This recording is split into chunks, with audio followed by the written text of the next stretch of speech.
Hello AI engineers, welcome back to my channel AI Coder and this side Khushbu, and today I'm going to start day 43 towards the complete Python and the AI series. In the last lecture we have seen the Pandas advanced concept part 01, right? अभी हमारा Pandas चल रहा है Python की data tool kit library के अंदर और अभी हम इसको प्रॉपर डीप डाइव कर रहे हैं। तो अगर आपने वो लास्ट लेक्चर्स नहीं देखे हैं, आई वुड हाईली रिकमेंड कि आप जाके उन लेक्चर्स को देखो। ठीक है, लिंक आपको डिस्क्रिप्शन में मिल जाएगा। तो चलते हैं आज के लेक्चर की तरफ, that is pandas advance operations part 02, जिसके अंदर हम और भी ज्यादा पांडास के ऑपरेशंस देखेंगे, डीप डाइव करेंगे जैसे हमने अब तक किया है। ठीक है, तो स्टार्ट करते हैं लेक्चर। अपनी स्क्रीन पर चलते हैं, लैपटॉप स्क्रीन पर, और यहाँ पर आप देख सकते हो कि लास्ट 40th लेक्चर के अंदर हमने सिंपल पाइथन पांडास का इंट्रोडक्शन देखा था, जिसमें हमने इंस्टॉलेशन सेटअप और हमने डॉक्यूमेंटेशन भी गॉन थ्रू किया था, जो पांडास का ऑफिशियल डॉक्यूमेंटेशन है। 41th लेक्चर के अंदर हमने पांडास का हमने रियल डेटा लिया था और उसके अंदर हमने उसको डेटा को समझने की कोशिश की थी, उस पर एनालिसिस की थी, कुछ ऑपरेशंस किए थे, ये हमने सारे काम सीखे थे। पार्ट 42 के अंदर जो हमारा लेक्चर 42 था, उसके अंदर हमने कुछ और दूसरे डेटा फ्रेम के साथ, दूसरे डेटा सेट के साथ हमने और अच्छे से एनालिसिस की थी, डेटा को समझा था और ये सारी चीजें हमने करी थी उसके अंदर। ठीक है, आज हम स्टार्ट करने वाले हैं पांडास का लेक्चर नंबर 43, जिसके अंदर हम एडवांस के पार्ट 0 मतलब और भी ज्यादा एडवांस कॉन्सेप्ट को समझेंगे। ठीक है, और आई वुड हाईली रिकमेंड कि आप पुराने लेक्चर्स को जाके देखो और उनको अच्छे से समझो और प्रैक्टिस करो। ठीक है, because practice is the key. आज का एजेंडा है हमारा, आज हम मेनली फोकस करेंगे डेटा की क्लीनिंग पर। हमने डेटा को प्रॉपरली अच्छे से समझ लिया कि कैसे उसको रीड करते हैं, कैसे उस पर एनालिसिस करते हैं। आज हम करने वाले हैं एनालिसिस के साथ साथ क्लीनिंग। ठीक है, कि अब डेटा को समझ लिया हमने, बिजनेस रिक्वायरमेंट के साथ समझ आ चुका है, अब उसको क्लीन कैसे करें, साफ सफाई कैसे करें उसकी। तो आज हम इस चीज पर फोकस करेंगे। तो आज का एजेंडा क्या है, एक रीड करेंगे CSV फाइल, एक डेटा सेट लेंगे और उसको रीड करेंगे और उसके बाद हम उस पर बेसिक एनालिसिस करेंगे, just to revise the older concept. Basic करेंगे, सारे कॉन्सेप्ट नहीं करेंगे, जस्ट बेसिक हम एनालिसिस करेंगे। उसके बाद हम फोकस करेंगे mainly on the data cleaning, कैसे हम मिसिंग वैल्यूज को देखते हैं, कैसे डुप्लीकेट वैल्यूज को देखते हैं, कैसे उनका ट्रीटमेंट करते हैं, क्या होते हैं आउटलायर्स, ये सारी चीजें आज हम देखने वाले हैं। कैसे मीन, मीडियन, स्टैंडर्ड डेविएशन निकालते हैं सारे कॉलम्स का, कैसे हम ग्रुपिंग करते हैं डेटा की, कैसे हम ट्रांसपोज करते हैं, कैसे सॉर्टिंग एंड रैंकिंग करते हैं, पिवट टेबल कैसे बनाते हैं, और एक्सपोर्ट रिपोर्ट्स हमने लास्ट लेक्चर्स में भी देखी है, बट एक बार और देख लेंगे। ठीक है, और लास्ट में आपके पास है असाइनमेंट, तो उसको करेंगे। तो स्टार्ट करते हैं। सबसे पहले अगेन हमारा जो फर्स्ट स्टेप होता है, पांडास हमारा इंस्टॉल होना चाहिए सिस्टम के अंदर और उसके बाद हमें उसको यूज करना आना चाहिए। यूज कैसे? Simple, import pandas as PD, यही करते हैं। एज पीडी मतलब एलियास करना, जो हम कई बार देख चुके हैं। ठीक है, एक बार ही इसको क्लीन कर लेते हैं, क्लीन और ऑल आउटपुट्स, और रीस्टार्ट कर लेते हैं। ठीक है, जिससे कि कोई भी अगर इसके अंदर कैशे वगैरह हो रही हो तो वो सब क्लीन हो जाए। यू कैन सी यहाँ पे रीस्टार्ट हो रहा था, अभी ये सेटअप हो गया। अब मैंने इसको क्या किया, सिंपल चला लिया, चल गया ये मेरा चल चुका है, मेरा पांडास मेरा रेडी टू गो है। अब आप इसको जाके यूज करो। अगेन मैंने एक डेटा सेट लिया है टेक्सोनॉमी करके। क्या होता है ये डेटा सेट, समझते हैं। उससे पहले यहाँ पे एक फाइल डाल लेते हैं अपने गूगल कोलैब के अंदर, जो मेरा टेक्सोनॉमी का डेटा सेट है। तो मैंने क्या किया, सैंपल डेटा को यहाँ पे अपलोड किया और यहाँ पर हम चलते हैं और यहाँ पर जाके उसको अपलोड करते हैं। यहाँ पे जाके मैंने अपलोड किया पांडास फाइल और ये मेरी टेक्सोनॉमी की फाइल पड़ी हुई है। ठीक है, ये आपको फाइल चाहिए तो आप मुझे कमेंट्स में मांग सकते हो, आई विल गिव। बाकी आपको कैगल का लिंक मिल जाएगा, वहीं से मैंने सारे डेटा सेट्स निकाले हैं, you will get from Kaggle. ठीक है, तो अब ये मैंने यहाँ पर अपलोड कर दिया, यू कैन सी यहाँ पर टेक्सोनॉमी अवेलेबल है। ठीक है, अब मैंने क्या किया, इसका पाथ दे दिया। पाथ लेने के लिए राइट क्लिक किया, कॉपी पाथ कर लिया and you will get the path. देख लो, मैं फिर से कॉपी पेस्ट करके दिखाती हूँ। आ गया? तो ये मेरा पाथ रीड कर रहा है। मैंने क्या किया, pd.read CSV। जैसे ही आप करोगे वो डेटा फ्रेम में कन्वर्ट हो जाएगा। अब डेटा फ्रेम को देख लेते हैं। You can see this is my ये मेरा डेटा फ्रेम है जिसको मैंने सीएसवी, टेक्सोनॉमी की सीएसवी को मैंने रीड करके उसको डेटा फ्रेम में, पांडास के डेटा फ्रेम में उसको कन्वर्ट कर दिया। अब ये पहली चीज तो डेटा सेट समझ आना चाहिए, ये क्या है, क्या इसका पर्पस है, तभी आप उसके अंदर एनालिसिस कर पाओगे। जब आपको पर्पस ही समझ नहीं आएगा तो आप कैसे उसको बिजनेस के साथ रिलेट करोगे, कैसे आप उसको साथ रिलेट कर पाओगे, राइट। तो ये चीज समझनी जरूरी है। टेक्सोनॉमी का क्या मतलब होता है? जब भी हम किसी क्लासिफिकेशन सिस्टम की बात करते हैं, फॉर एग्जाम्पल जैसे कि आपकी मदर का बैग है, ठीक है, वो शॉपिंग के लिए गई है और उनके अंदर कुछ सामान पड़ा हुआ है, फॉर एग्जाम्पल मोबाइल पड़े हुए हैं उसके अंदर, सपोज उसके अंदर लैपटॉप भी है और सपोज इसके अंदर वेजीज है, फ्रूट्स है। तो एक वेजीज अपने आप में एक कैटेगरी हो गई, फ्रूट्स अपने आप में एक कैटेगरी हो गई, मोबाइल अपने आप में एक कैटेगरी हो गई, लैपटॉप अपने आप में एक अलग सब कैटेगरी हो गया। तो जब मैं इनको क्लासिफाई करती हूँ कि यार मोबाइल वाले अलग चलो, लैपटॉप वाले अलग चलो, वेजीज वाले अलग चलो, फ्रूट्स वाले अलग चलो, तो मैंने इनको अलग से क्लासिफाई कर दिया अलग अलग, ठीक है। एक और एग्जांपल ले लेते हैं, जैसे कि आप एजुकेशन की बात करते हो, एजुकेशन आप बहुत हाई लेवल पे बात कर रहे हो। एजुकेशन के अंदर आप जैसे कि देखते हो छोटे बच्चे किसमें होते हैं, प्राइमरी स्कूल में होते हैं, ठीक है। बड़े बच्चे किसमें होते हैं, हायर स्कूल्स में होते हैं। जैसे ही आपकी 12th 11th 12th खत्म होती है, फिर उसके बाद आप कॉलेजेस में आते हो, यूनिवर्सिटीज में जाते हो। तो ये हायर एजुकेशन में भी आप कॉलेज में जाते हो, यूनिवर्सिटी में जाते हो, तो ये क्या हो गई, उसकी सब कैटेगरी, एजुकेशन की सब कैटेगरीज हो गई। सिमिलरली और एग्जांपल ले लें इलेक्ट्रॉनिक्स, इलेक्ट्रॉनिक के अंदर आपके लैपटॉप्स होते हैं, मोबाइल फोन्स होते हैं, तो इलेक्ट्रॉनिक की कैटेगरीज, ये तो मैं जस्ट 2 एग्जांपल दे रही। तो लैपटॉप एक सब कैटेगरी हो गई इलेक्ट्रॉनिक की, मोबाइल एक सब कैटेगरी हो गई उसकी इलेक्ट्रॉनिक्स की। अब लैपटॉप के अंदर भी आपके बिजनेस लैपटॉप्स आते हैं, गेमिंग लैपटॉप्स आते हैं, सिमिलरली आपके मोबाइल फोन्स के अंदर एंड्रॉयड आते हैं, ठीक है, आईफोन्स आते हैं। तो ये अलग अलग उसकी सब कैटेगरीज होती चली जा रही है, क्लियर। टेक्सोनॉमी भी क्या कहता है, बेसिकली आप जब क्लासिफिकेशन करते हो तो आपके पास कुछ इस टाइप का डेटा है। अब इसको समझ लिया, अब मैंने ये डेटा फ्रेम में कन्वर्ट कर दिया। यू कैन सी ये टेक्सोनॉमी आईडी है, जस्ट एक आईडी है, ठीक है। जैसे कि आपके पास फ्रूट्स है, एप्पल है, बनाना है, तो आपने उसको एक आईडी असाइन कर दी कि एप्पल आपको 1 आईडी हो गया और बनाना आपका 2nd आईडी हो गया, ठीक है। आपने बोला कि उस कैटेगरी का, उस प्रोडक्ट का नाम क्या है, ये है। सपोज यहाँ पे तो कुछ और है, ठीक है, ये किसी और चीज की क्लासिफिकेशन है। तो जैसे कि ये एप्पल, एप्पल आपने एक नाम बोल दिया, उसकी पेरेंट आईडी, अब एप्पल की पेरेंट क्या है, फ्रूट, फ्रूट के अंदर आता है ना एप्पल, तो यहां पर आप क्या लिख दोगे, फ्रूट। एप्पल यहां पर sub category, name is the sub category, parent name is the main category of it. तो apple is the parent of child of fruit, ठीक है। तो सिमिलरली यू कैन सी, यहां पर सिंपल सा एग्जांपल ले ले, नोटरी, नोटरी किसका पेरेंट हो गया, legal, because it is related to the legal, ठीक है। Representation is related to legal, right. Translation and interpretation is related to legal. Emergency, यहां पर ऐसा भी होता है कि इसकी कोई कैटेगरी ना लिखी हो, मतलब वो डेटा अवेलेबल नहीं है। एनए मतलब नॉट अ नंबर, हमने सीखा था ये चीज। अगर पेरेंट अवेलेबल नहीं है तो उसकी आईडी भी नहीं होगी, right, that is parent ID. Disaster response, it's related to emergency, emergency is the parent of it, right. अगर पेरेंट अवेलेबल है तो उसकी आईडी भी होगी कुछ, दैट इज द थिंग। तो ये डेटा है हमारा कुछ क्लासिफिकेशन से रिलेटेड, उसको हमें समझना है, ठीक है। इस पर हमारे को एनालिसिस करनी है। आई होप टेक्सोनॉमी का आइडिया क्लियर हो गया हो, ठीक है। इसके अंदर हमारे पास 290 रोज है, ये जो हमारा डेटा फ्रेम है इसके अंदर 290 रोज है और आपके 4 कॉलम्स है, 4 कॉलम्स है, 2, 3 और 4, क्लियर। बहुत छोटा सा डेटा फ्रेम है, ये छोटा सा डेटा सेट है। अब मेरे को उस पर बेसिक एनालिसिस करनी है, जो हम अपने लास्ट लेक्चर्स में भी देखते हैं, बिल्कुल बेसिक करेंगे, ज्यादा हम डीप डाइव पे नहीं जाएंगे, ठीक है। सिंपल मैंने क्या बोला, यार मेरे को अगर बड़ा डेटा होता है तो मैं यार सारे डेटा को तो स्क्रॉल करना इट्स वेरी डिफिकल्ट। मैं इनिशियल 5 डेटा देख लेती हूँ कि क्या डेटा है।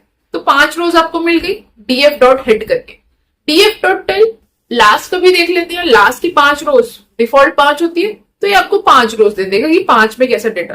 तो आपको थोड़ा थोड़ा आइडिया होना शुरू हो गया किस चीज से रिलेटेड है, क्लियर।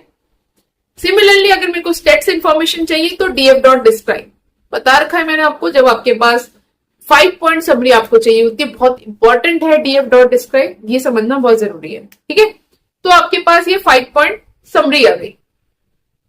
ठीक है, अब ये आपके पास अलग टाइप की आई है बिकॉज ये सारा हमारा कैटेगरिकल डेटा है। जब हमारा कैटेगरिकल डेटा होता है तो समरी आपकी अलग आती है। ठीक है, तो अब चलते हैं डीएफ डॉट शेप। अगर आपको रोज एंड कॉलम्स के बारे में जानना है, that is DF dot info, DF dot shape चला रहता है 290,4, 290 रोज है, 4 आपके पास कॉलम्स है। डीएफ डॉट इन्फो मतलब जब आपके पास डेटा टाइप्स के अलावा आपको और भी डिटेल चाहिए होती है हर कॉलम वाइज। जैसे कि ये टेक्सोनॉमी हमारा कॉलम था, उसमें कितनी रोज पड़ी हुई है, 290, जो कि नॉट नल है। मतलब टेक्सोनॉमी में कोई भी हमारे पास डेटा नल नहीं पड़ा हुआ। डेटा टाइप क्या है इसका, ऑब्जेक्ट। ऑब्जेक्ट मतलब स्ट्रिंग या कैटेगरिकल डेटा। नेम क्या है, ये भी अगर कैटेगरिकल डेटा है। पेरेंट आईडी क्या है, ये भी कैटेगरिकल डेटा है। पेरेंट नेम क्या है, ये भी कैटेगरिकल डेटा है। अब नेम के अंदर आप देखोगे कितने नल है, एक भी नहीं है, 290, क्योंकि 290 है कि 290 है, एक भी नल नहीं है।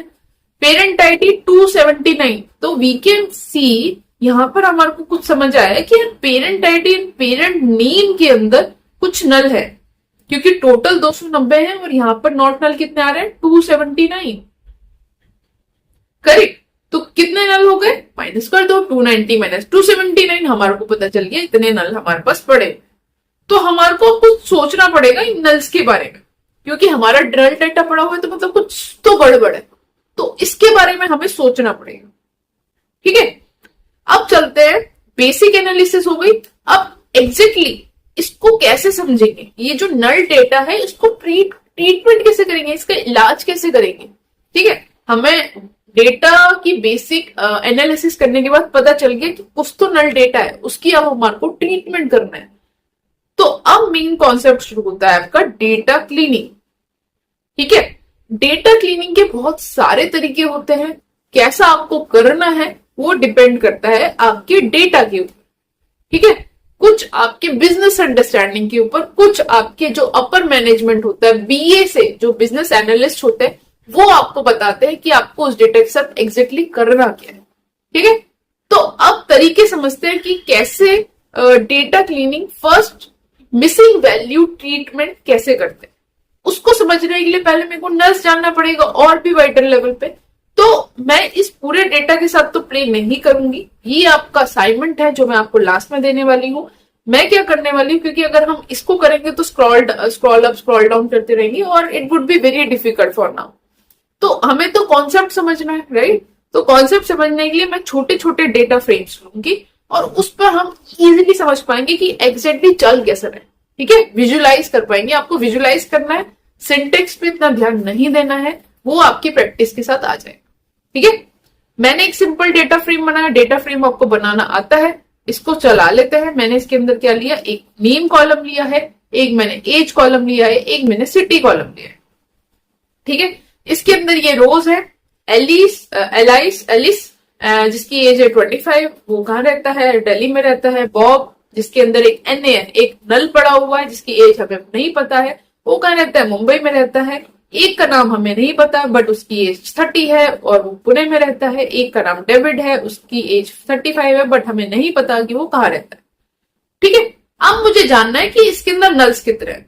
तो आप मुझे बोलोगे कि सिंपल दीदी वो लगा लो यार df.info, तो आपके पास इंफॉर्मेशन आ जाएगी। मैंने बोला करेक्ट, बिल्कुल आप सही हो, बट मेरे पास वो पूरी इंफॉर्मेशन आएगी कि यार फिर मेरे को उसके अंदर और भी चीजें करनी पड़ेगी। जैसे कि अगर मैंने बोला आपसे कि मैंने बोला df.info लगा लो, मैंने कहा आप लगा सकते हो, you will get the information कि इसके अंदर आपके पास 3 not null, 3 not null, 3 not.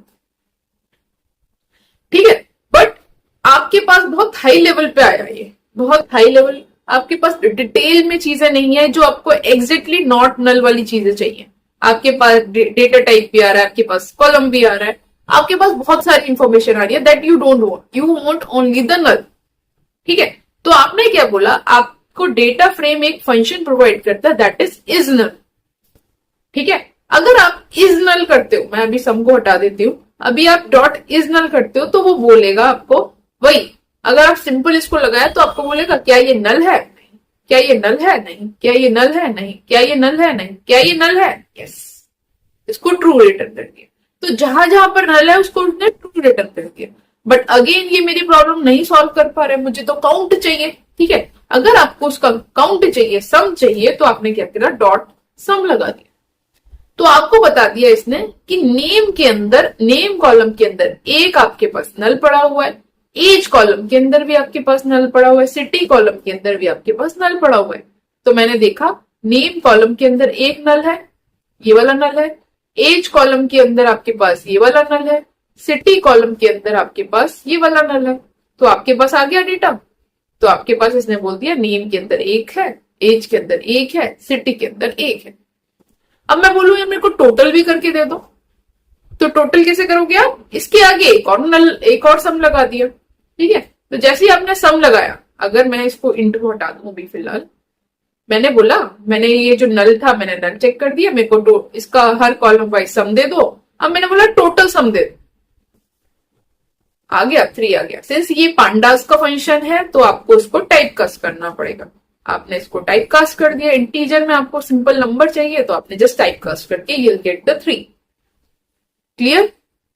अब आपको अगर नॉट नल काउंट चाहिए तो एक तरीका ये है, टोटल में से, हर कॉलम के टोटल में से इस वाले को माइनस कर दो।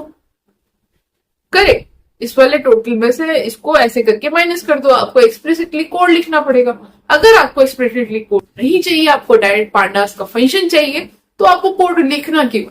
तो सिंपल, यहां पर आप इज नल कर रहे थे, यहां पर आप नॉट नल कर दो। जो कि नल नहीं है मुझे उसका सम दे कॉलम वाइज। तो आपको इसने सम दे दिया। नेम के अंदर टोटल 4 रोज है, बट इसके अंदर 3 जो है वो नॉट नल है। एज के अंदर 4 रोज है, बट कितनी दे रहा है वो, 3। यहां पे चलते हैं, टोटल कितनी रोज है, 4 है ना, 1 2 3 4। करेक्ट। तो नेम के अंदर 4 रोज है, बट मेरी जो 3 है वो नॉट नल है।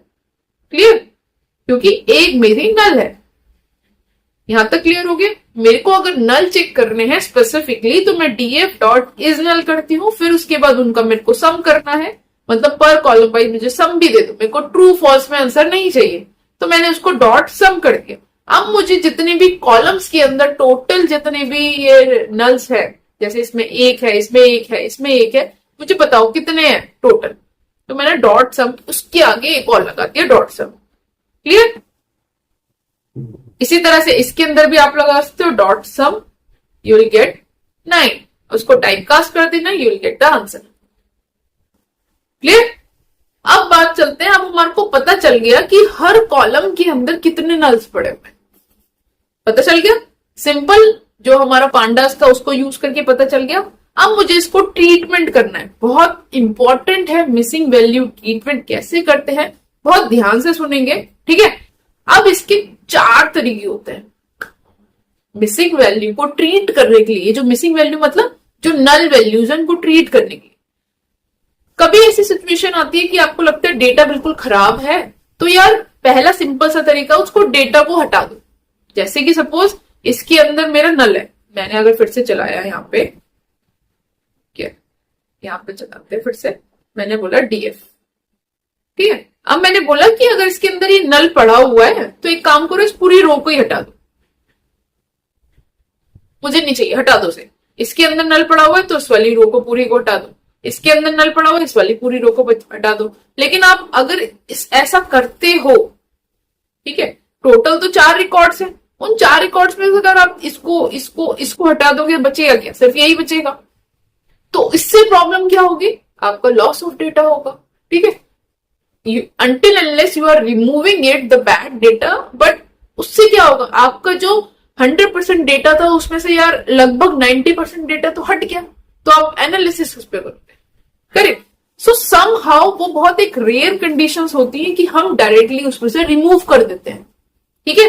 That is the first way missing value को ट्रीट करने का। वही बात है ना कि यार किसी को तुम टॉलरेट नहीं कर पा रहे हो, तो यार एक काम करो, उसे भगा दो, यार हटा दो, ये वो तुम ही चले। तुम प्रॉब्लम का सोल्यूशन क्या है, सोल्यूशन ढूंढने के अलावा तुम यार वहीं से हटके चले गए।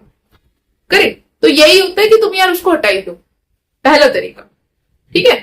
दूसरा तरीका, आप क्या करो, जहां जहां पर भी आपको नल दिख रहा है, जहां जहां पर भी आपको नल दिख रहा है, वहां पर यार कुछ कुछ एक फिक्स्ड वैल्यू डाल दो, इधर आप 0 डाल दो या फिर कुछ भी आपको लगता है, एक रैंडम वैल्यू, जैसे कि सपोज आपने यहां पर कुछ भी डाल दिया, गुजरात गुजरात गुजरात, या फिर आपने डाल दिया 0 0 0, सबके अंदर एक फिक्स्ड कांस्टेंट डाल दिया।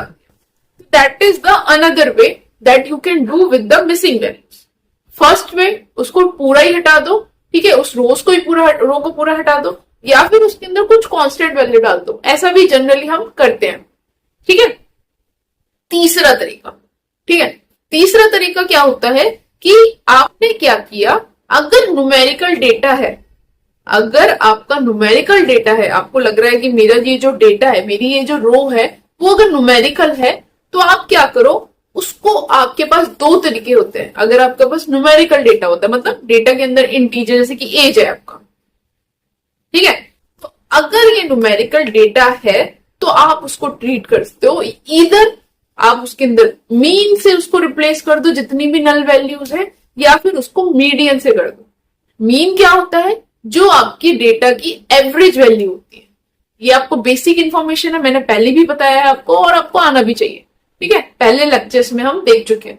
मीन क्या होता है, आपकी एवरेज वैल्यू। सपोज आपके पास 5 रिकॉर्ड है जिसके अंदर 1 2 3 4 5, तो आप उसका मीन वैल्यू कैसे निकालोगे, एवरेज कैसे निकालोगे, 1 + 2 + 3 + 4 + 5 डिवाइड बाय टोटल।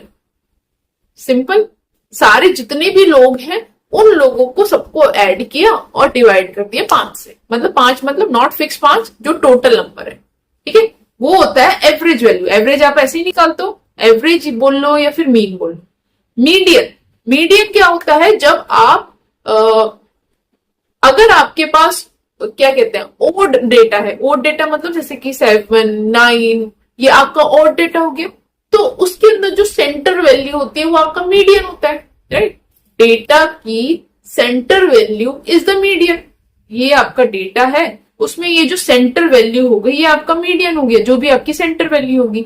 बट आप मेरे से आगे करोगे कि यार अगर इवन डेटा हुआ तो इवन के अंदर तो कोई सेंटर होता ही नहीं है, क्योंकि अगर 4 यहां पर 4 यहां पर, तो कौन सा डेटा लेंगे। तो इन दैट केस आप एक वैल्यू यहां से लोगे, एक वैल्यू यहां से लोगे, और उसका आप सम कर एवरेज निकाल दोगे।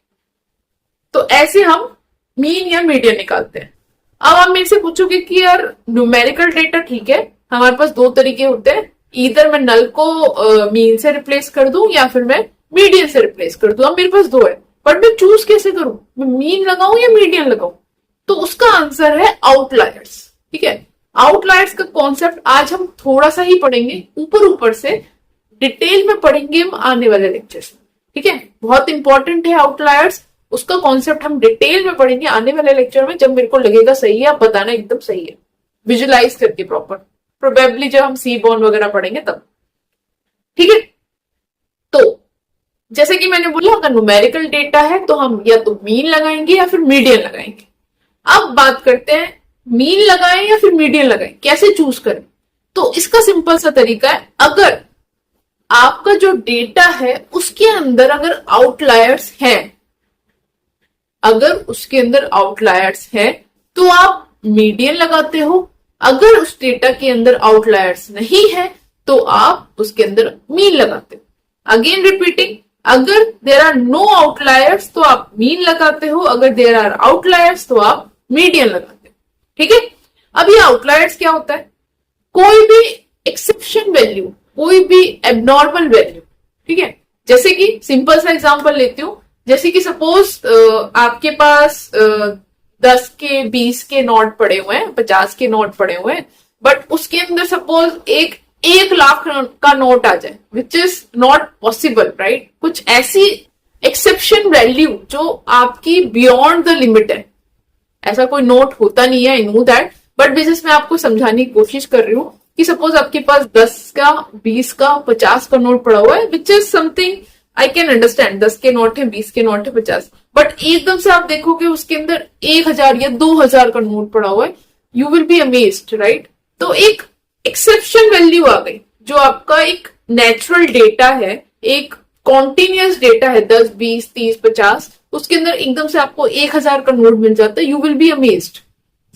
तो जो आपकी एकदम से ऐसा इस टाइप का डेटा है beyond your expectation, something abnormal, वो आपका होता है आउटलायर। ये आपकी टॉप लिमिट हो गई। जैसे कि अगर मैं बात करूं कि यार मैं लाइन में बच्चों को खड़ा करूं और सब मध्यम परिवार से, लोअर परिवार से है, मीडियम फैमिली से है, और उसके अंदर सपोज अपने रिलायंस बाबू का जो है उनका अगर बच्चा आके खड़ा हो जाता है, तो वो एक बच्चा जो रिलायंस हमारे अंबानी जी का बच्चा खड़ा होगा तो एक टाइप से सब लोग उसको घूरेंगे। एक स्टार का बच्चा आके बैठ जाएगा तो सब उसको, दैट इज समथिंग एबनॉर्मल, एक एबनॉर्मलिटी हो गई। समझ पा रहे हो, रिलेट कर पा रहे हो?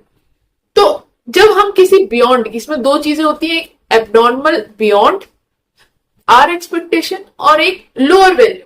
कुछ ऐसा हो जाए, आप सपोज मीडियम परिवार के या फिर एक रिच, एक स्कूल के बच्चे खड़े हुए हैं, उसके अंदर सारे ही रिच वाले हैं, उसके अंदर सपोज एक भिखारी का बच्चा आ जाए, तो समझ रहे हो, which is very lower in class. तो उस केस में क्या होगा, वो जो लोअर क्लास का बच्चा है, जो भिखारी का बच्चा है, वो एक क्या कहलाएगा, abnormal for that particular data. ठीक है। इसी तरह से अगर आपके पास कोई डेटा है, उसके अंदर आपकी बियॉन्ड द एक्सपेक्टेशन कोई एबनॉर्मल वैल्यू है, तो वो आपका आउटलायर कहलाया। या फिर beyond less than your expectation, तो वो भी एक आउटलायर कहलाया। ठीक है। अभी बस इतना समझो, अगर ये क्लियर हो गया तो ठीक है। तो अगर डेटा के अंदर आउटलायर नहीं है, अपना डेटा कोई भी एबनॉर्मल चीजों को नहीं फॉलो करता है, तो उसके अंदर हम सिंपल मीन लगा देंगे। कैसे चेक करते हैं आउटलायर है या नहीं है, वो हम बाद में देखेंगे। अभी बस इतना समझ, ठीक है। अब अगर आउटलायर है तो उसके अंदर हम मीडियन लगाते हैं। ठीक है। क्यों लगाते हैं, किस लिए लगाते हैं, वो हम बाद में देखेंगे। अभी सिर्फ कॉन्सेप्ट पे फोकस करेंगे यहां पर। ठीक है। अब देखते हैं कि ये चीज समझ आ गई। और अब आपने बोला कि ठीक है, न्यूमेरिकल डेटा को तो ट्रीट करना आ गया, ईदर विद मीन या फिर मीडियन। मीन तब जब आउटलायर नहीं है, मीडियन तब जब आउटलायर है। ठीक है। अगर मेरे पास कैटेगरिकल डेटा हुआ तो कैटेगरिकल डेटा के लिए आप लगाते हो मोड।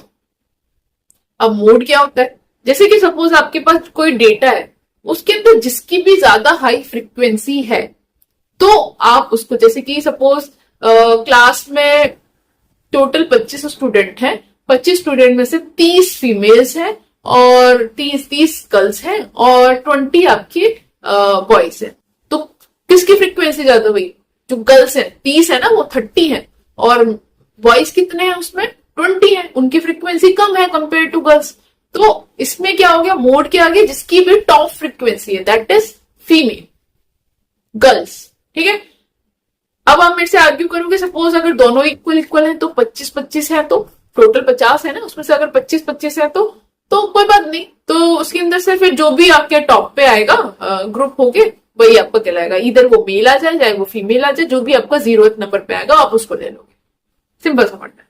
ठीक है। तो अगर आपका कैटेगरिकल डेटा है तो आप उसे मोड से करते। मैंने आपको 4 तरीके बताए, आप सीधा उस डेटा को हटा दोगे। बहुत इंपॉर्टेंट है, मिसिंग वैल्यू ट्रीटमेंट समझना बहुत जरूरी है। ठीक है। तो या तो आप उसे सीधा हटा दोगे या फिर आप उसे इंप्यूट करोगे, इम्यूट नहीं, इम्प्यूटेशन। ठीक है। इम्प्यूटेशन बोलो या इम्यूट बोलो, इम्प्यूटेशन। ठीक है। तो जब आप क्या कर रहे हो, या तो आप सारा डेटा हटा दोगे या फिर उसको कुछ कांस्टेंट, जो आपके नल्स हैं उसको किसी कांस्टेंट वैल्यू से आप उसको इंप्यूट कर दोगे, उसको फिल कर दोगे नल वैल्यूज को। या फिर आप अगर डेटा न्यूमेरिकल टाइप का है तो आप उसको मीन या मीडियन से रिप्लेस कर दोगे। मीन मतलब जब आपके पास आउटलायर्स नहीं है, मीडियन मतलब जब आपके पास आउटलायर्स हैं। अगर आपके पास कैटेगरिकल डेटा है तो आप वहां पर मोड लगाते हो। मोड मतलब जब आपके पास क्या होता है, जिसकी भी फ्रीक्वेंसी ज्यादा होती है आप उसको लगाते हो। क्लियर। अब इसको इंप्लीमेंट करते हैं, अगर कॉन्सेप्ट समझ आ गया है तो। ठीक है। इंप्लीमेंट बहुत इजी है, कुछ भी नहीं है, सिंपल सा लगाना है। तो पहला वाला समझते हैं कि अगर मेरे को ड्रॉप करना है मिसिंग वैल्यूज, सिंपल जो मेरी रोज है उनको, तो डेटा फ्रेम देख लेते हैं। ये मेरा बेसिक सा एक डेटा फ्रेम है जिसमें से मुझे पता है कि इसके अंदर भी नल है, इसके अंदर भी नल है, इसके अंदर भी नल है। तो अब क्या होगा, इसकी शेप देख लेते हैं, क्या है 4,3, 4 रोज है इसके अंदर और 3 कॉलम्स है। करेक्ट। अब मैंने क्या बोला, ड्रॉप ना। अगर आपको ड्रॉप करनी है रोज जिसमें नल्स पड़े हुए हैं तो सिंपल आपके पास एक फंक्शन होता है डॉट ड्रॉप ना। ड्रॉप कर दो ना यार, ड्रॉप ना, ड्रॉप प्लस ना, ड्रॉप ना। इन प्लेस मैंने आपको बता रखा है, इन प्लेस अगर आपको चेंज को परमानेंट करना है तो आप यूज करते हो in place equals to true. अगर आप इसको नहीं करते हो तो वो आपका चेंज परमानेंट नहीं होता है, तो आप इस चीज को बहुत ध्यान से करेंगे। अगर मैंने आप कर दिया, इसको चला दिया कमांड को, अब आप देखोगे इसके अंदर क्या शेप हो गई 1,3। अगर मैं सिंपल सा एक और खोलूं उसको और मैं डीएफ को देखो तो यू कैन सी सिर्फ मेरे पास अब एक रो बची हुई है, 4 रोज में से सिर्फ मेरे पास एक रो बची हुई है। तो समझ आ गया। अगर मेरे को remove drop all columns which has null values, तो मेरे को अब तक मैंने क्या किया, रो को रिमूव किया। ये जो मेरी रोज, ये जो रोज होती है, ये रोज होती है, ये रोज होती है, ये मेरे क्या है कॉलम्स है। तो अभी मैंने रोज को रिमूव किया, जिसमें भी नल पड़े हुए हैं उनको रोज को रिमूव कर दो। अगर मैं बोलूं यार कॉलम को रिमूव कर दो जिसमें भी नल पड़े हुए हैं, तो ये वाला कॉलम रिमूव हो जाएगा, ये वाला कॉलम रिमूव हो जाएगा, ये वाला कॉलम भी रिमूव हो जाएगा, तो मेरा डेटा फ्रेम तो खाली हो जाएगा। तो मैंने क्या बोला, रिमूव कर दो सारे ऐसे कॉलम्स को जिसके अंदर नल है। तो सिंपल सा मैंने चलाया, अभी मेरे पास सपोज ये है डेटा, ठीक है, just to visualize you better. मेरे पास ये है डेटा, मैंने दूसरा एक डेटा फ्रेम छोटा सा लिया जिसके अंदर मेरे पास नेम है और मेरे पास एज है, ठीक है। तो मैंने बोला नेम के अंदर तो मेरे पास एक नल वैल्यू मुझे दिख रही है इस कॉलम के अंदर, और एज के अंदर मेरे पास कोई नल वैल्यू नहीं है। तो ये क्या करेगा, इसने तो बोला सारे डेटा फ्रेम को रिमूव कर दो, तो सिंपल आपने बोला ड्रॉप ना, और यहां पर स्पेसिफिकली आपको कॉलम वाइज अब चलाना है। तो जब आपको कॉलम वाइज यूज करना होता है तो मैंने बताया था एक्सेस इक्वल्स टू 0, जो डिफॉल्ट होता है वो आपका रो वाइज चलता है, और अगर आपको कॉलम वाइज चलानी है चीजें तो आपको एक्सेस इक्वल्स टू 1 करना होता है, that is Y axis. Y axis मतलब कॉलम वाइज, ठीक है। तो वो आपका समझेगा कि आपको कॉलम वाइज करना है। In place equals to true मतलब आपको परमानेंट करना है चीज। अब मैंने इसको चला दिया, अब ये चल गया होगा। अब आप देख लें डेटा फ्रेम, देख लो नेम कॉलम हट गया होगा और आपका बचा है एज। रोज आपकी वैसी की वैसी है, तो हमने क्या किया, कॉलम वाइज चलाए। क्लियर। अब मैंने बोला अगर इसके अंदर भी नल होता ना, एज के अंदर भी, तो ये पूरा डेटा फ्रेम को खाली कर देता, ठीक है ना। Want to drop null value from 1 column. अगर मेरे पास सपोज ऐसे अभी तो 2 हैं, अब मैंने बोला इसके अंदर भी क्या करो, इसके अंदर भी कुछ नन ऐड कर दो। नन मैंने ऐड कर दिया, सिंस डेटा मेरा डिस्टर्ब हो गया, अब मैंने यहां पर भी नन ऐड कर दिया सपोज, ठीक है। तो मेरा अब यहाँ पे ये हो गया। अब डेटा फ्रेम को चला लेते हैं। मैंने नया डेटा फ्रेम बनाया जिसके अंदर मेरे पास नेम है, एज है, इसके अंदर कितनी 4 रोज है, मेरे पास 2 कॉलम्स है। नेम क्या है, मेरे एलएस है, यहाँ पर एक नल डेटा पड़ा हुआ है, ये एक नल डेटा पड़ा हुआ है, और इसके अंदर भी मेरे पास नल डेटा पड़ा हुआ है। अगर मैं इसको ऐसे चलाऊं df डॉट ड्रॉप ना axis equals to 1 in place equals to 2, मेरा ये पूरा डेटा फ्रेम को एम्प्टी कर देगा कि नहीं कर देगा। लेकिन अगर मुझे सिर्फ एक नेम कॉलम को रिमूव करना है तो मुझे एज को रिमूव नहीं करना, अंटिल सिंस इसके अंदर नन है, नॉट अ नंबर है, बट स्टिल मुझे सिर्फ नेम कॉलम को रिमूव करना है। तो आप क्या करोगे, स्पेसिफाई कर दो यार नेम कॉलम, और उसके अंदर डेटा फ्रेम के उस नेम कॉलम को आप स्पेसिफाई कर दो और फिर अपना ड्रॉप ना लगा। मैंने इसके अंदर in place equals to true नहीं लगाया है, जस्ट टू शो यू कि अगर आपको नहीं लगाते हो तो आपका परमानेंट चेंज नहीं होता है। ऑल तो मैंने यहाँ पे लगा दिया है, ठीक है। अब मैं क्या करूंगी, नहीं रिमूव हुआ ना, this is not the permanent change. Clear, okay clear. अब चलते हैं आगे, fill missing values with some constant. इतना समझ आ गया कि मेरे को पहला तरीका था कि आप कैसे रोज को या फिर कॉलम्स को सीधा हटा सकते हो, कि हटा दो यार इसमें नल पड़े हुए हैं तो हटा दो। दूसरा तरीका है कि उसको फिल कर दो, आप उसको हटाओ मत, उन रोज को या उस कॉलम्स को हटाओ मत, उनको फिल कर दो किसी कांस्टेंट वैल्यू से। तो मैंने क्या किया, मैंने एक डेटा फ्रेम ले लिया, this is my new data frame, DF ले लिया मैंने। ये मेरे पास एक डेटा फ्रेम है, यहां पर एक नन पड़ा हुआ है, that is the null value, right. अब मैंने क्या किया, और this is also the null value, तो ये मेरे पास एक नल वैल्यू है, मैंने बोला यार इसको ना कुछ सम वैल्यू किसी, इसको फिल कर दो। अब इसको ड्रॉप नहीं करना है, इसको फिल कर दो, दैट इज फिल ना, डॉट फिल ना, इसको फिल कर दो किसी अलग वैल्यू से। तो मैंने क्या किया, इसको सिंपली चला दिया। अब आप देख सकते हो मैंने इसको जो भी मेरी नन वैल्यूज थी, नन या फिर एन वैल्यूज थी, मैंने इसको फिल कर दिया कुछ डिफॉल्ट वैल्यू से। क्लियर? या फिर आप इसको 0 से भी कर सकते हो। तो हमने बोला फिल ना, इसको 0 कर दो, या फिर 1, या फिर जो भी आपको सही लगता है। तो यहां पर आपने 0 कर दिया। 0.0 क्यों हुआ? बिकॉज एज क्या है आपका, फ्लोट टाइप का, डेटा क्या है उसका, फ्लोट टाइप का। सिंस हमारी जो एरे होती है वो आपका एक ही डेटा को फॉलो करती है, इसलिए इसने 0.0 कर दिया, क्योंकि फ्लोट टाइप का, फ्लोट को तो 0.0 ही करेगा ना। इन टाइप का होता, जैसे कि ये इन टाइप का होगा मे बी, या फिर ऑब्जेक्ट टाइप का, देखना पड़ेगा। ठीक है, तो इसके हिसाब से इसने इसको फिल कर दिया। अब मैंने बोला fill missing value with the mean values. अब मैंने बोला कि दो तरीके हमने सीख लिए, सीधा हटाने वाला, दूसरा कुछ कांस्टेंट वैल्यू से हमने इसको फिल करने वाला। अब तीसरा तरीका है कि अगर न्यूमेरिकल कॉलम्स है, ये मेरे न्यूमेरिकल कॉलम्स है करेक्ट, डेटा फ्रेम के। अब मैंने बोला कि अगर न्यूमेरिकल कॉलम्स हैं तो उसको आप या तो मीन से कर दो या फिर मीडियन से कर दो। अभी हम आउटलायर वगैरह का कॉन्सेप्ट नहीं लेके आ रहे हैं, जस्ट मैंने आपको एक हाईलाइट दी है, just don't worry about it. हम उसको पढ़ेंगे, डिटेल में पढ़ेंगे सारी चीजों, ठीक है। अभी बस समझो कि अगर सपोज मैं भूल जाती हूँ आउटलायर वगैरह का केस, अभी आप जस्ट समझो कि मेरे को मीन वैल्यू के साथ इसको करना है। तो कैसे करेंगे कि मैंने एक कॉलम लिया, ये मेरा df2, इसको चला लेते हैं।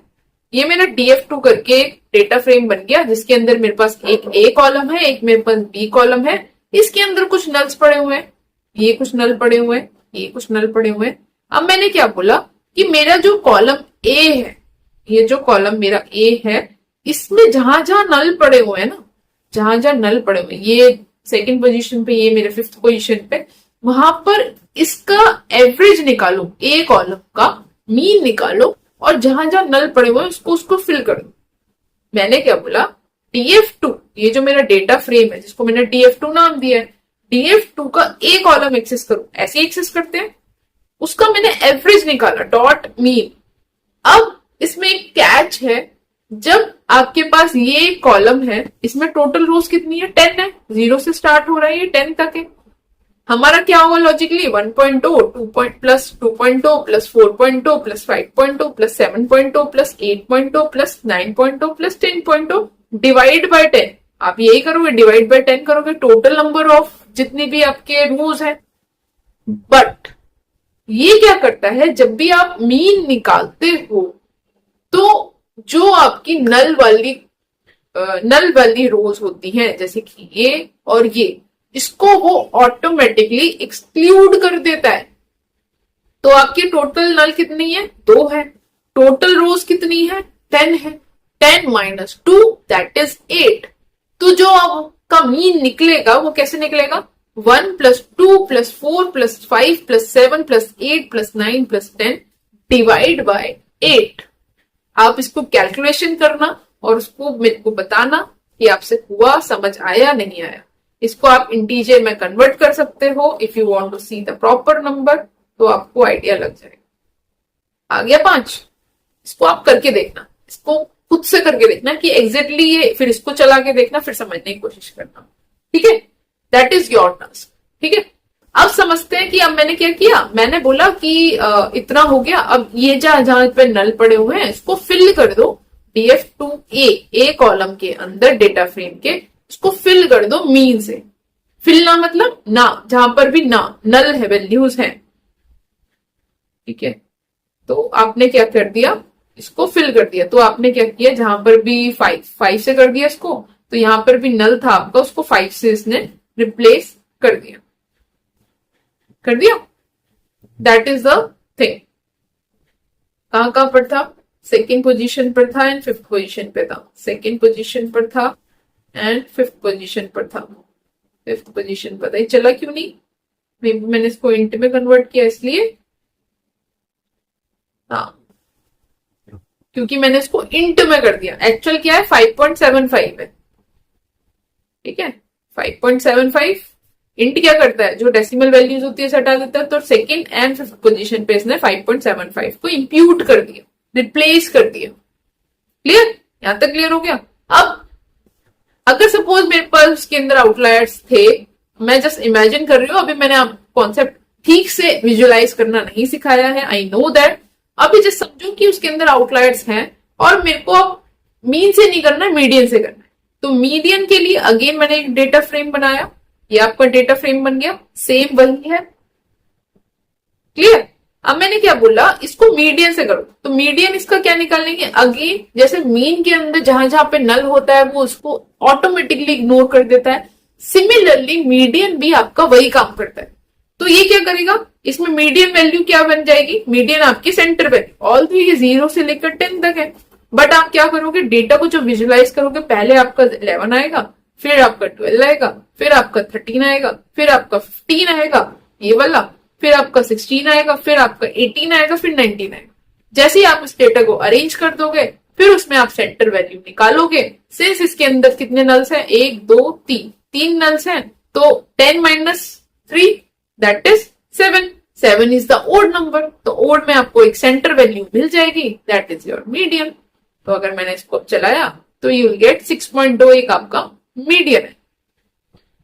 क्लियर है, 6.2 आपको इसमें ऑल दो नहीं दिख रहा है, तो यू विल गेट द, आपको कैलकुलेशन करनी पड़ेगी। जैसे मीडियन निकालते हैं, अगर आपका सपोज कुछ कैलकुलेशन में गड़बड़ हुई होगी, तो अगर आपका वो इवन में आता है तो आप उसकी दो एवरेज वैल्यू निकालते हो, एक लेफ्ट साइड से एक राइट साइड से, और उसके बाद आपका एवरेज निकालते हो। This is very basic concept, आपको पता होना चाहिए।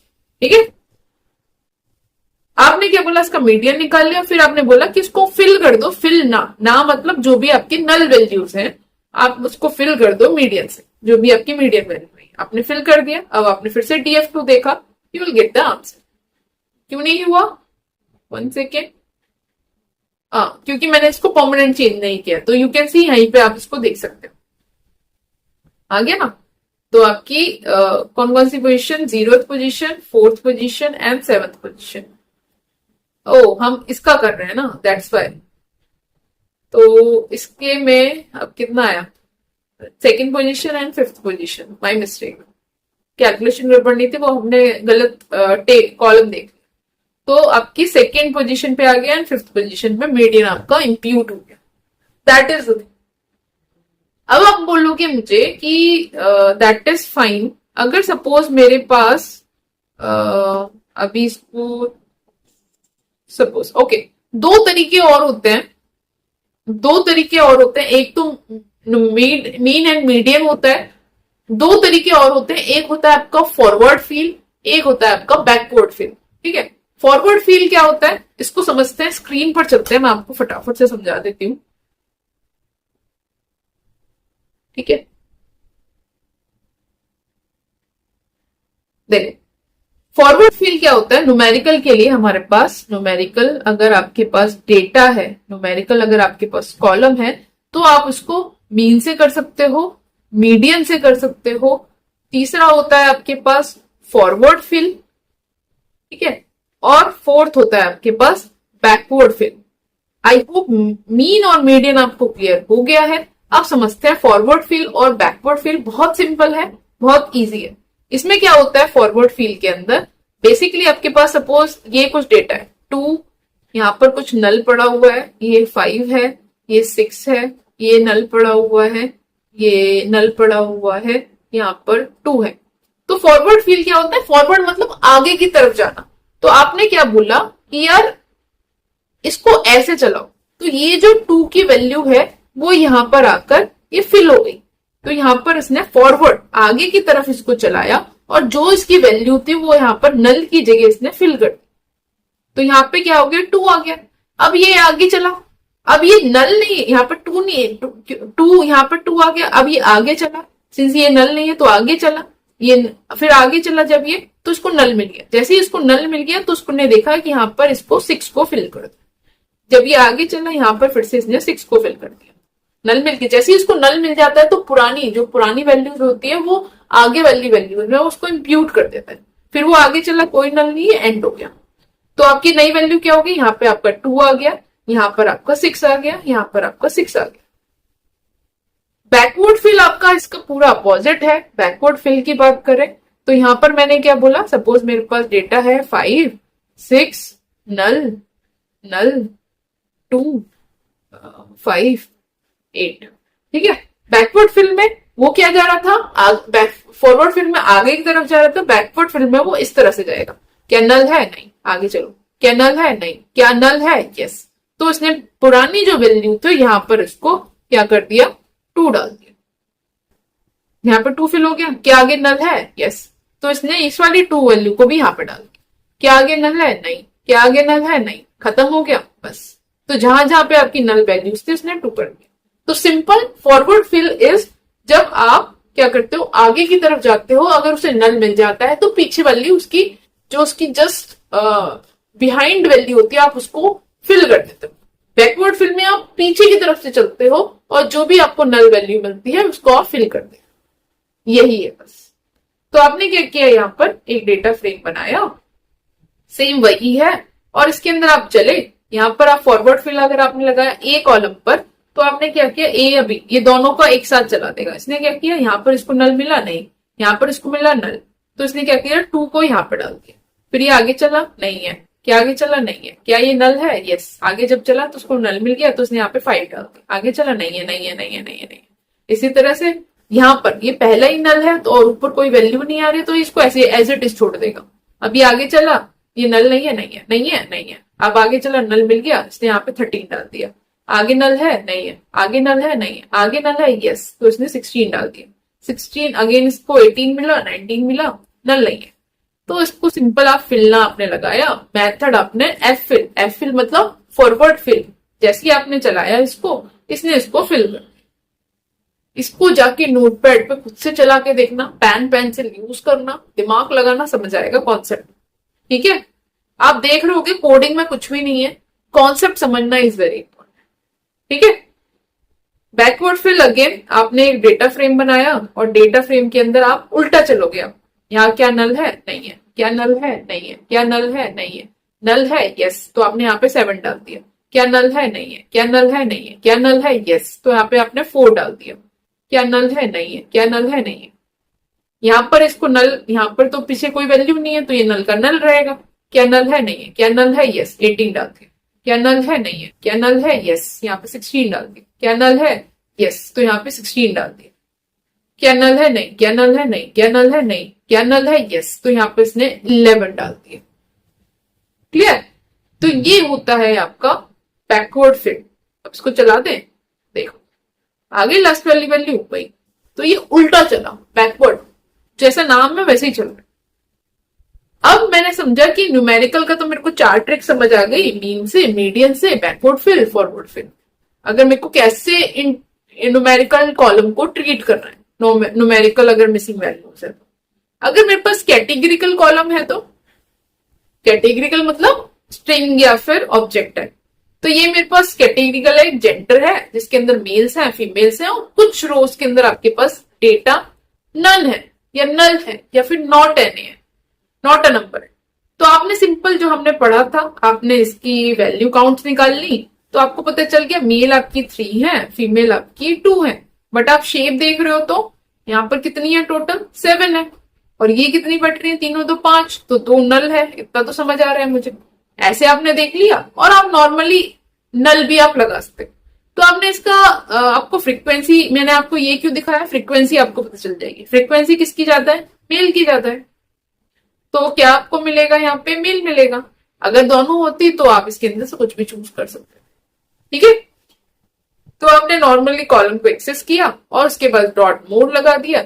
0 आपका जब अगर आपकी मेल और फीमेल अगर इक्वल है तो उसको चूज कर देंगे। अगर आप उसको नहीं भी लगाओगे तो भी कोई प्रॉब्लम नहीं होगी। ठीक है, आपको मेल मिल गया मोड, और आपने इसको सिंपल वही फिलना लगाया कि फिल कर दो नल वैल्यूज को मोड वैल्यू से। तो आपने इसको फिल कर दिया एंड यू गेट, जहां पर भी आपके पास नल था वहां पर वो मेल से इंप्यूट हो गया। I hope it is clear कि कैसे मिसिंग वैल्यूज का ट्रीटमेंट करते हैं। हमने बहुत अच्छा इस पर टाइम स्पेंड किया है। I hope it is very very clear और बहुत ज्यादा इंपॉर्टेंट है। क्लियर? अब चलते हैं नेक्स्ट कॉन्सेप्ट पे, दैट इज डुप्लीकेट रोज, कि कैसे डुप्लीकेट रोज को हम ट्रीट करते हैं। अगर मेरे पास ऐसा भी दोस्त है कि यार एक डुप्लीकेट डेटा पड़ा हुआ है, ठीक है, जैसे कि मैंने एक डेटा फ्रेम बनाया, यहाँ पे आप देख सकते हो ये मेरे पास रो है एलिस, एलिस फिर से रिपीटेड है, ये डेटा, ये जो डेटा है ये रिपीटेड है, ये जो बॉब है ये रिपीटेड है, राइट। तो ये मेरे पास डुप्लीकेट डेटा है, तो मेरे को इसको भी ट्रीट करना पड़ेगा, उसका ट्रीटमेंट करना पड़ेगा, इलाज करना पड़ेगा। तो मैं क्या करूंगी, डेफिनेटली मेरे को डुप्लीकेट्स को हटाना पड़ेगा, ठीक है। तो पहले मैंने डुप्लीकेट को काउंट कर लिया, सिंपल इसका फंक्शन होता है डॉट डुप्लीकेटेड, और मैंने इसको सम कर दिया। अगर मैं सम नहीं करती तो you will get true and false, क्या ये डुप्लीकेट है, नहीं, क्या ये डुप्लीकेट है, नहीं, क्या ये डुप्लीकेट है, यस। तो मेरे को अब इससे इतना तो आइडिया लग गया क्या डुप्लीकेट है क्या नहीं, विजुलाइज करके पता चल रहा था। बट ये स्मॉल डेटा हम इजिली इसको समझ पा रहे हैं। अगर मेरे को इसका सम करना है तो यू विल गेट 2, आपके पास टोटल जो आपका डेटा फ्रेम है उसमें आपके पास 2 डुप्लीकेट रोज हैं, you will get the some count. अब आप क्या कर रहे हो कि जो भी 2 डुप्लीकेट है उसको यार रिमूव कर दो। तो सिंपल डुप्लीकेट चेक करने के लिए डॉट डुप्लीकेटेड, और डुप्लीकेट को रिमूव करने के लिए ड्रॉप डुप्लीकेट, ठीक है, सिंपल इंग्लिश, राइट। डुप्लीकेट को चेक करने के लिए डॉट डुप्लीकेटेड, डुप्लीकेट्स को रिमूव करना है तो ड्रॉप डुप्लीकेटेड, और उसको परमानेंट करना है अपने डेटा फ्रेम के अंदर तो इन प्लेस उसको टू ट्रू। तो आपने इसको चला दिया, अब आप डेटा फ्रेम देखो तो यू विल गेट कि अब मेरा डुप्लीकेट डेटा रिमूव हो चुका है। एलिस मेरा एक बार ही है, चार्ली मेरा एक बार है, बॉब मेरा एक बार है। This is how you can treat the duplicate data, ठीक है। कैसे चेक कर सकते हैं, कैसे उसको रिमूव कर सकते हैं। मीन अभी तक हम एक सिंगल कॉलम का देख रहे थे, अगर मुझे सारे कॉलम्स का देखना है तो जैसे कि ये मेरा डेटा फ्रेम है, तो एक साथ अगर मुझे देखना है तो जैसे कि मेरा एज का मैं मीन देख सकती हूँ, स्कोर का मैं मीन देख सकती हूँ।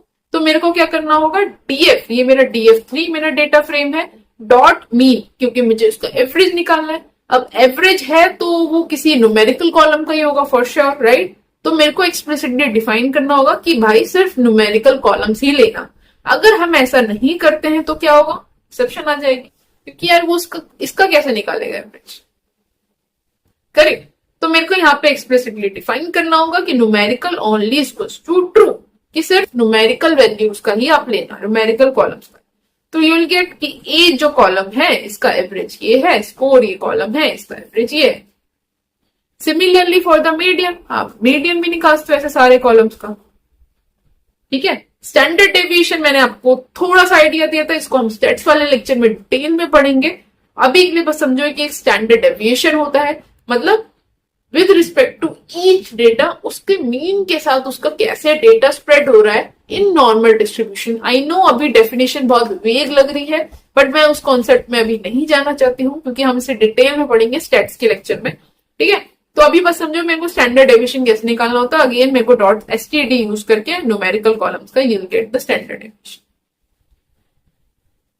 I hope it is clear.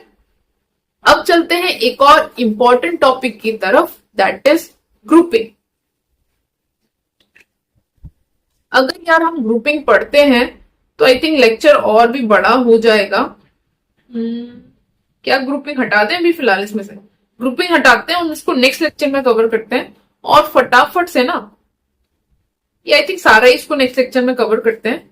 I think इतना काफी है आज के लेक्चर के लिए, ठीक है। नेक्स्ट लेक्चर में इसको कवर करेंगे, ग्रुपिंग को और ट्रांसपोज को और सॉर्टिंग, रैंकिंग। ये आई थिंक लेक्चर बहुत बड़ा हो जाएगा तो इतना नहीं करना चाहिए हमें। अब आपका क्या असाइनमेंट है इसको हम बाद में करेंगे, नेक्स्ट लेक्चर में करेंगे, ठीक है।